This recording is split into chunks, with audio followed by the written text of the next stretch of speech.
Operation shield અંતર્ગત જે પણ ગુજરાતના બોર્ડરિંગ જિલ્લાઓ શહેર જિલ્લાઓ છે ત્યાં આજે એક મોક ડ્રિલનું આયોજન કરવામાં આવ્યું છે। એ અંતર્ગત વડોદરા શહેરમાં આજે આપ જોઈ રહ્યા છો એમ ફતેગંજમાં આવેલ ગોદરેજ હોલમાં આ મોક ડ્રિલનું આયોજન કરવામાં આવ્યું છે। એર સ્ટ્રાઇક થઈ હતી।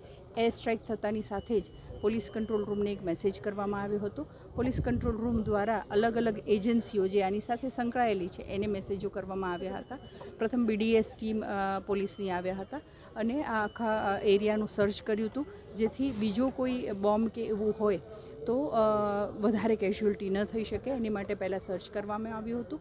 BDS ટીમ દ્વારા ઓલ ક્લિયર આપ્યા બાદ ફાયર અને ડિઝાસ્ટર મેનેજમેન્ટ ટીમને અંદર રેસ્ક્યુ માટે મોકલવામાં આવ્યા હતા જ્યાં ડેથ થયેલા લોકોની પણ હોસ્પિટલમાં લઈ જવામાં આવ્યા છે અને સાથે સાથે કેઝ્યુઅલ્ટી થઈ હોય એવા લોકોને પણ SSG હોસ્પિટલ લઈ જવાની ડ્રીલ અત્યારે ચાલી રહી છે।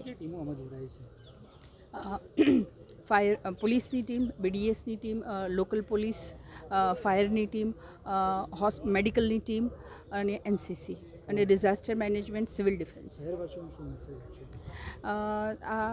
આ પ્રકારની ડ્રીલ કરીને એક શહેરના લોકોને સેન્સિટાઇઝ કરી રહ્યા છે કે જેથી આવું કોઈ બનાવ ઉદ્ભવે ત્યારે એ લોકો એલર્ટ રહે અને શું પ્રોસિજર છે એનાથી અવગત થાય।